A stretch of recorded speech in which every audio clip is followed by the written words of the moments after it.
ನಾನು ಚಿಕ್ಕ ಪ್ರಮಾಣದಲ್ಲಿ ಹೇಳೋದು. ಹೇಳಿ. ಒಂದು ತಮ್ಮ ಮನೆಗೆ ಶಕ್ತಿ ಅನುಸಾರವಾಗಿ ಒಂದು ಕಳಶನೆಲ್ಲ ಇಟ್ಕೊಂಡು ಅಲ್ಲಿ ಮಹಾಲಕ್ಷ್ಮಿ ಒಂದು ಮುಕ್ಕೋಡ ಇಟ್ಕೊಂಡು, ಮುಕ್ಕೋಡ ಇಲ್ದಿದ್ರು ಪರವಾಗಿಲ್ಲ, ಆ ದೇವಿ ಮನಸ ವಂದಿತ ಸುಂದರಿ ಮಾಧವಿ ಚಂದ್ರ ಸಹೋದರಿ. ನಿಯಮವಾಗಿ ಎಷ್ಟಿದೆಯೋ ಅದು 3 ಅವರ್ಸ್ ಆಗುತ್ತೆ.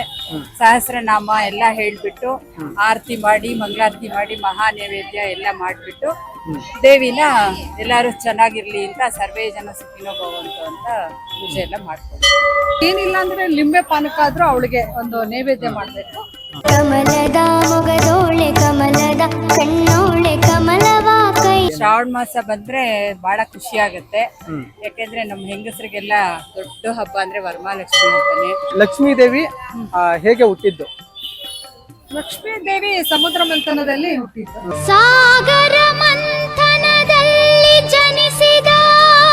ತುಂಬಾ ಚೆನ್ನಾಗಿ ಹಬ್ಬ ಮಾಡಿ ಎಲ್ಲಾರು ಸಂತೃಪ್ತಿ ಆಗಿರ್ಲಿ ಅಂತ ಲಕ್ಷ್ಮೀ ದೇವ್ರನ್ನ ಬೇಡ್ಕೊಳ್ತೀವಿ. ನಾನು ಆಲ್ಮೋಸ್ಟ್ 25 ವರ್ಷದಿಂದ ಹಬ್ಬ ಮಾಡ್ತಾ ಇದ್ದೀರಾ?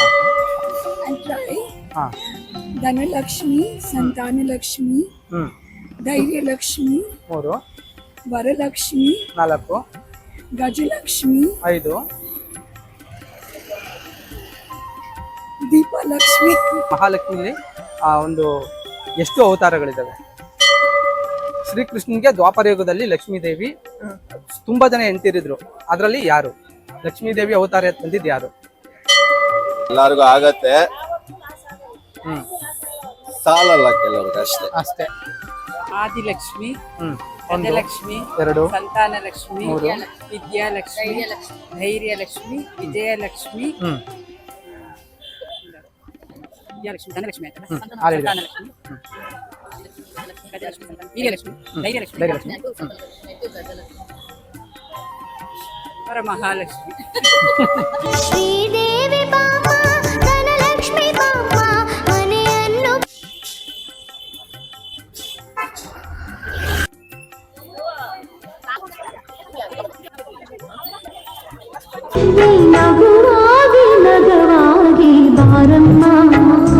ಸ್ನೇಹಿತರೆ, ಎಲ್ರಿಗೂ ನಮಸ್ಕಾರ. ಹಾಗೆಯೇ ಶ್ರೀ ಅಸಾಮಾನ್ಯ ಯೂಟ್ಯೂಬ್ ಚಾನಲ್ಗೆ ಸ್ವಾಗತ ಕೂಡ. ನಾನಿವತ್ತು ಮಲ್ಲೇಶ್ವರಂ ಸಂಖ್ಯೆ ರೋಡ್ಗೆ ಬಂದಿದ್ದೀನಿ. ವಿಶೇಷತೆ ಏನಪ್ಪಾ ಅಂದರೆ, ಈ ಶುಕ್ರವಾರ ವರಮಹಾಲಕ್ಷ್ಮಿ ಹಬ್ಬ ಇದೆ. ನಮ್ಮ ಮಹಿಳೆಯರು ತುಂಬ ಹಬ್ಬಕ್ಕೆ ಉತ್ಸುಕರಾಗಿ ಎಲ್ಲ ತಯಾರಿಯನ್ನು ಮಾಡ್ಕೊತಾ ಇದ್ದಾರೆ. ಅವ್ರ ಜೊತೆ ಮಾತಾಡ್ಸೋಣ, ಹಬ್ಬಕ್ಕೆ ಅವ್ರು ಯಾವ ಥರ ತಯಾರಿಗಳು ಮಾಡ್ಕೊತಾ ಇದ್ದಾರೆ, ಮತ್ತು ಹಬ್ಬದ ಹಿನ್ನೆಲೆ ಏನು ಅಂತ ಒಂದು 4-6 ಜನದ ಜೊತೆ ಕೇಳೋಣ. ಅವ್ರ ಒಂದು ಮಾಹಿತಿನ ಎಲ್ಲರ ಜೊತೆನೂ ಶೇರ್ ಮಾಡ್ಕೊಳ್ಳೋಣ ಅಂತ ಈ ವಿಡಿಯೋ ಮಾಡ್ತಾ ಇದ್ದೀನಿ. ಬನ್ನಿ ಸ್ನೇಹಿತರೆ, ನಮ್ಮ ಮಹಿಳೆಯರನ್ನ ಮಾತಾಡ್ಸೋಣ. ಅಮ್ಮ ನಮಸ್ತೆ. ನಮಸ್ತೆ. ಅಮ್ಮ, ನಿಮ್ಮ ಹೆಸರು? ಪುಷ್ಪ ಮಧುಕರ್. ಹೌದಾ? ವರಮಹಾಲಕ್ಷ್ಮಿ ಹಬ್ಬ ಜೋರಾ? ಜೋರು. ನಾಡ ಹಬ್ಬ ಅಲ್ಲ, ವರ್ಷನೂ ಜೋರು. ಇವಾಗ ಅದಕ್ಕೆ ವರಮಹಾಲಕ್ಷ್ಮಿ ಹಬ್ಬದ ವಿಶೇಷ ಸಂಚಿಕೆ ಅಂದ್ಬಿಟ್ಟು ನಾನು ಯೂಟ್ಯೂಬ್ ಚಾನಲ್ ಅಲ್ಲಿ ಲಕ್ಷ್ಮೀ ದೇವಿ ಬಗ್ಗೆ ಒಂದಷ್ಟು ಪ್ರಶ್ನೆಗಳನ್ನ ಕೇಳೋ ತರ ಒಂದು ಎಪಿಸೋಡ್ ಮಾಡ್ತಾ ಇದ್ದೀನಿ. ನಿಮ್ಗೆ ಲಕ್ಷ್ಮೀ ದೇವಿ ಬಗ್ಗೆ ಎಷ್ಟು ಗೊತ್ತು, ಅವ್ರ ಹಿನ್ನೆಲೆ? ಅದಕ್ಕೆ ನಾನು ತಕ್ಕಂಗೆ ಒಂದು ಪ್ರಶ್ನೆ ಕೇಳ್ತೀನಿ. ಲಕ್ಷ್ಮೀ ದೇವಿ ಹೇಗೆ ಹುಟ್ಟಿದ್ದು? ಲಕ್ಷ್ಮೀ ದೇವಿ ಸಮುದ್ರ ಮಂಥನದಲ್ಲಿ ಹುಟ್ಟಿದ್ದು. ಹೌದು, ಕರೆಕ್ಟ್ ಆಗಿ ಆನ್ಸರ್ ಕೊಟ್ರಿ ಅಮ್ಮ. ಮತ್ತೆ ನಿಮ್ಗೆ ವರಮಹಾಲಕ್ಷ್ಮಿ ಹಬ್ಬದ ಬಗ್ಗೆ ಏನು ಒಂದು ಆ ಕಾನ್ಸೆಪ್ಟ್ ಬಗ್ಗೆ ಏನೇನು ಐಡಿಯಾಸ್ ಇದೆ, ಅದನ್ನ ನಿಮ್ ಜನರ ಜೊತೆ ಹೇಳ್ಕೊಬೋದಾ? ವರಮಹಾಲಕ್ಷ್ಮಿ ಇದು ಶ್ರಾವಣ ಮಾಸದಲ್ಲಿ 2ನೇ ಶುಕ್ರವಾರ ಬರತಕ್ಕಂಥದ್ದು. ಆದ್ರೆ ಈ ಸಲ 3ನೇ ಶುಕ್ರವಾರ ಬಂದಿದೆ. ಆಗಸ್ಟ್ 8 ಬಂದಿದೆ. ಇದು ನಮ್ಮ ವರಮಹಾಲಕ್ಷ್ಮಿ ಅಂದ್ರೆ ಎಲ್ಲರಿಗೂ ಸಂಪತ್ತು ಸಮೃದ್ಧಿ ಬೇಕನ್ನೋದು ಇಡೀ ಪ್ರಪಂಚದ ಜನರಿಗೆ ಬೇಕಲ್ವಾ. ಹಾಗಾಗಿ ಎಲ್ಲರೂ ಈ ವರಮಹಾಲಕ್ಷ್ಮಿ ಹಬ್ಬನ ಆಚರಿಸ್ತಾರೆ. ಪದ್ಮೇಸೋ ಪದ್ಮಾವತಿ ಅಂತ ಹೇಳಿ ಒಂದು ಶ್ಲೋಕ ಹೇಳಿ ಅರಿಶಿನ ದಾರ ಎಲ್ಲ ಕಟ್ಕೊಂಡು, ಇದು ಒಂದು ವೃದ್ಧಿಯ ಸಂಕೇತ. ಇದನ್ನ ಯಾವ ತರ ಆಚರಣೆ ಮಾಡಬಹುದು, ಅದ್ರ ವಿಧಿವಿಧಾನಗಳ ಬಗ್ಗೆ ಒಂದ್ ಸ್ವಲ್ಪ ಹೇಳ್ತೀರಾ? ಹೇಳ್ತೀನಿ. ಇದೇನಿಲ್ಲ, ಬೆಳಿಗ್ಗೆ ಮಂಗಲ ಸ್ನಾನ, ಅರಿಶಿನ ಎಲ್ಲ ಹಾಕೊಂಡು ಮಂಗಲ ಸ್ನಾನವನ್ನ ಮಾಡ್ಬೇಕು. ಹಾಗೆಲ್ಲ ಒಂದು ಕಳಶ, ಇದು ಇದ್ದವ್ರಿಗೆ ಇಲ್ಲದವ್ರಿಗೆ ಎಲ್ಲರಿಗೂ ನಾನು ಚಿಕ್ಕ ಪ್ರಮಾಣದಲ್ಲಿ ಹೇಳೋದು. ಒಂದು ತಮ್ಮ ಮನೆಗೆ ಶಕ್ತಿ ಅನುಸಾರವಾಗಿ ಒಂದು ಕಳಶನೆಲ್ಲ ಇಟ್ಕೊಂಡು ಅಲ್ಲಿ ಮಹಾಲಕ್ಷ್ಮಿ ಒಂದು ಮುಕ್ಕೋಡ ಇಟ್ಕೊಂಡು, ಮುಕ್ಕೋಡ ಇಲ್ದಿದ್ರು ಪರವಾಗಿಲ್ಲ, ಆ ದೇವಿನ ಲಕ್ಷ್ಮಿಗೆ ಆಹ್ವಾನ ಮಾಡ್ಬಿಟ್ಟು ಅರಿಶಿನ ಕುಂಕುಮ ಎಲ್ಲ ಇಟ್ಟು 5 ತರದ ಹೂವ ಎಲ್ಲ ಹಾಕ್ಬಿಟ್ಟು, ಒಂದು ಏನಿಲ್ಲ ಅಂದ್ರೆ ಲಿಂಬೆ ಪಾನಕ ಆದ್ರೂ ಅವಳಿಗೆ ಒಂದು ನೈವೇದ್ಯ ಮಾಡ್ಬೇಕು. ಹಾಗೆ ಸಂಜೆ ಹೊತ್ತು ಅರಿಶಿನ ಕುಂಕುಮಕ್ಕೆ ಒಂದು 5 ಮುತ್ತೈದೆಯರಿಗೆ ಕರೆಸ್ಬಿಟ್ಟು ಅರಿಶಿನ ಕುಂಕುಮ ಕೊಟ್ರೆ ಅದನ್ನು ಅವಳಿಗೆ ಪ್ರೀತಿ. ಆದ್ರೆ ಇದರಲ್ಲಿ ಭಕ್ತಿ ಶ್ರದ್ಧೆ ಮುಖ್ಯ. ಅಮ್ಮವರು ಚೆನ್ನಾಗಿ ಮಾತಾಡಿದ್ರು ವರಮಹಾಲಕ್ಷ್ಮಿ ಹಬ್ಬದ ಒಂದು ವಿಶೇಷತೆ ಬಗ್ಗೆ. ಅವ್ರು ಹೇಳಿದ ಏನಂದ್ರೆ, ಅವ್ರ ಅರ್ಥ ಬಂದು ಆಡಂಬರಕ್ಕಿಂತ ಭಕ್ತಿ ತುಂಬಾ ಮುಖ್ಯ ಅಂತ ಹೇಳಿದ್ರು. ಅಮ್ಮ, ನಿಮ್ಗೆ ಆ ಮಹಾಲಕ್ಷ್ಮಿ ನಿಮ್ಗೆಲ್ಲ ನೀವು ಏನೇನ್ ನೆನ್ಸ್ಕೊಂಡಿದ್ದೀರೋ ಅದೆಲ್ಲ ಕರುಳಿಸ್ಲಿ ಸಿದ್ಧಿಸ್ಲಿ ಅಂತ ಕೇಳ್ಕೊತಾರೆ. ಒಳ್ಳೇದಾಗ್ಲಿ. ನಮ್ಮ ಹೆಸರು ರಾಜೇಶ್ವರಿ ಅಂತ, ನಾವು ಭಾರತಿ ಅಂತ. ಹೇಳಿ ಅಮ್ಮ. ನಮ್ಗೆ ವರಮಹಾಲಕ್ಷ್ಮಿ ಹಬ್ಬನ ಯಾವ ತರ ಆಚರಣೆ ಮಾಡ್ತೀರಾ? ಏನು? ಶ್ರಾವಣ ಮಾಸ ಬಂದ್ರೆ ಬಹಳ ಖುಷಿ ಆಗತ್ತೆ. ಯಾಕೆಂದ್ರೆ ನಮ್ ಹೆಂಗಸರಿಗೆಲ್ಲ ದೊಡ್ಡ ಹಬ್ಬ ಅಂದ್ರೆ ವರಮಹಾಲಕ್ಷ್ಮಿ ಹಬ್ಬನೇ. ತುಂಬಾ ಸಂಭ್ರಮದಿಂದ ಬಟ್ಟೆ ಎಲ್ಲ ತಗೊಂಡು ದೇವ್ರ ಕಳಶ ಎಲ್ಲ ಇಟ್ಟು ತುಂಬಾ ಚೆನ್ನಾಗಿ ಹಬ್ಬ ಮಾಡಿ ಎಲ್ಲಾರು ಸಂತೃಪ್ತಿ ಆಗಿರ್ಲಿ ಅಂತ ಲಕ್ಷ್ಮೀ ದೇವ್ರನ್ನ ಬೇಡ್ಕೊಳ್ತೀವಿ. ತುಂಬಾ ಚೆನ್ನಾಗಿ ಆಚರಣೆ ಮಾಡ್ತೀವಿ. ಮತ್ತೆ ಈಗ ಒಂದು ವರಮಹಾಲಕ್ಷ್ಮಿ ಹಬ್ಬಕ್ಕೆ ಕೆಲವೊಂದು ವಿಧಿವಿಧಾನಗಳಿದಾವೆ, ಅದು ನಿಮ್ಮ ಮನೇಲಿ ಯಾವ ತರ ಆಚರಣೆ ಮಾಡ್ತೀರಾ? ಮತ್ತೆ ದೇವ್ರ ಪೂಜೆ ಯಾವ ತರ ಮಾಡ್ತೀರಾ ಜನಗಳಿಗೆ ತಿಳಿಸ್ಕೊಡಿ. ನಾವು ಶ್ರಾವಣ ಶುಕ್ರವಾರ 2ನೇ ವಾರ ಬರುತ್ತೆ ಯಾವಾಗ್ಲೂ. ಈ ಸಲ 3ನೇ ವಾರ ಬಂದಿದೆ. ಬೆಳಗ್ಗೆನೆ ಬೇಗ ಎದ್ದು ತಲೆ ಸ್ನಾನ ಮಾಡಿ ಅಮ್ಮನ್ಗೆ ಕಳಶ ಇಟ್ಬಿಟ್ಟು ಲಕ್ಷ್ಮಿನ ಆಹ್ವಾನ ಮಾಡಿಬಿಟ್ಟು ಎಲ್ಲ ಕ್ಯಾಸೆಟ್, ಇವಾಗ ಮುಂಚೆ ಎಲ್ಲ ಪುರೋಹಿತರು ಬರೋರು, ಇವಾಗ ಕ್ಯಾಸೆಟ್ ಹಾಕ್ಬಿಟ್ಟು ಆ ನಿಯಮವಾಗಿ ಎಷ್ಟಿದೆಯೋ ಅದು 3 ಅವರ್ಸ್ ಆಗುತ್ತೆ. ಸಹಸ್ರನಾಮ ಎಲ್ಲ ಹೇಳ್ಬಿಟ್ಟು ಆರತಿ ಮಾಡಿ ಮಂಗಳಾರತಿ ಮಾಡಿ ಮಹಾ ನೈವೇದ್ಯ ಎಲ್ಲ ಮಾಡ್ಬಿಟ್ಟು ದೇವಿನ ಎಲ್ಲಾರು ಚೆನ್ನಾಗಿರ್ಲಿ ಅಂತ ಸರ್ವೇ ಜನ ಸುಖಿನೋ ಭವಂತು ಅಂತ ಪೂಜೆ ಎಲ್ಲ ಮಾಡ್ತೀವಿ. ಅಮ್ಮ ನೀವು ಯಾವ ತರ ಮಾಡ್ತೀರಾ? ನಾವು ಟೆಂಪಲ್ ಅಲ್ಲಿ ಪೂಜೆ ಟೆಂಪಲ್ ಮಾಡ್ತೀವಿ. ಮನೆಯಲ್ಲಿ ಏನಿರೋದಿಲ್ಲ, ದೇವಸ್ಥಾನಕ್ಕೆ ಹೋಗಿ ಅಲ್ಲೇ ಕಳಸ ಸ್ಥಾಪನೆ ಎಲ್ಲ ಮಾಡಿರ್ತಾರೆ, ಅಲ್ಲೇ ಪೂಜೆ ಮಾಡ್ಕೊಂಡು. ಈಗ ಅಷ್ಟಲಕ್ಷ್ಮಿಯರು ಅಂತ ಹೇಳ್ತಾರಲ್ವಾ ಅವತಾರಗಳು, ಅಷ್ಟಲಕ್ಷ್ಮಿಯರು ಹೆಸರು ನಾನು ತುಂಬಾ ಜನನ ಕೇಳಿದೆ. ಒಬ್ರು ಮಾತ್ರ ಮ್ಯಾಕ್ಸಿಮಮ್ ಒಂದು 5 ಹೇಳಕ್ ಟ್ರೈ ಮಾಡಿದ್ರು. ನೀವೇನಾದ್ರೂ ಪ್ರಯತ್ನ ಪಡ್ತೀರಾ? ಆದಿಲಕ್ಷ್ಮಿ, ಒಂದು, ಗಜಲಕ್ಷ್ಮಿ, 2, ಸಂತಾನ ಲಕ್ಷ್ಮಿ, 3, ವಿದ್ಯಾಲಕ್ಷ್ಮಿ, ಧೈರ್ಯಲಕ್ಷ್ಮಿ, ವಿಜಯಲಕ್ಷ್ಮಿ, ವಿದ್ಯಾಲಕ್ಷ್ಮಿ, ಧನಲಕ್ಷ್ಮಿ ಆಯ್ತಲ್ಲ, 6 ಹೇಳಿದ್ದೀರಾ. ಸಂತಾನಲಕ್ಷ್ಮಿ, ಗಜಲಕ್ಷ್ಮಿ, ಸಂತಾನ, ವೀರ್ಯಲಕ್ಷ್ಮಿ, ಧೈರ್ಯಲಕ್ಷ್ಮಿ, ಧೈರ್ಯಲಕ್ಷ್ಮಿ, ವರಮಹಾಲಕ್ಷ್ಮಿ. ತುಂಬಾ ಚೆನ್ನಾಗಿ ಪ್ರಯತ್ನ ಪಟ್ಟಿರಿ, ತುಂಬಾ ಚೆನ್ನಾಗಿ ಮಾತಾಡಿದ್ರಿ. ನಿಮ್ ಮಾತಾಡಿದ್ರೆ ನಂಗೆ ತುಂಬಾ ಖುಷಿ ಆಯ್ತು ಅಮ್ಮ. ಲಕ್ಷ್ಮೀ ದೇವಿ ನೀವೇನೇನು ಅನ್ಕೋತೀರೋ ಅದೆಲ್ಲ ಸಿದ್ಧಿಸ್ಲಿ ಅಂತ ಕೇಳ್ಕೊತಾ ಇದ್ದೀನಿ. ಥ್ಯಾಂಕ್ ಯು ಅಮ್ಮ. ಏನ್ ಚಾನಲ್ ಮಾಡ್ತಾ ಇದ್ದೀರೋ ಅದು ಚೆನ್ನಾಗಿ ನಡೀಲಿ ಅಂತ ಲಕ್ಷ್ಮಿನ ಕೇಳ್ತೀನಿ. ಥ್ಯಾಂಕ್ಸ್. ಯೂತ್ ಬರ್ಬೇಕು ಮೇಲೆ, ನಮಗೂ ಅದೇ ಆಸೆ. ಒಳ್ಳೆ ಒಳ್ಳೆ ಪ್ರೋಗ್ರಾಮ್ಸ್ ಮಾಡಿ ಯೂಟ್ಯೂಬ್ ಚಾನಲ್ ಅಲ್ಲಿ ಹಾಕಿ. ಸರಿ ಅಮ್ಮ. ಮೇಡಮ್ ನಮಸ್ಕಾರ, ನಿಮ್ಮ ಹೆಸರು? ದೀಪ. ವರಮಹಾಲಕ್ಷ್ಮಿ ಹಬ್ಬ ಮಾಡ್ತೀರಾ? ಮಾಡ್ತೀವಿ, ಜೋರಾಗಿಲ್ಲ. ಅಯ್ಯಂಗಾರ್ಸ್ ನಾವು ಹಾ ಜಾಸ್ತಿ ಜೋರಾಗಿ ಅಂದ್ರೆ ಪೂಜೆ ಮಾಡ್ತೀರಾ ಅಷ್ಟೇ? ಲಕ್ಷ್ಮೀ ಪೂಜೆ ಮಾಡ್ತೀವಿ. ಲಕ್ಷ್ಮೀ ಪೂಜೆ.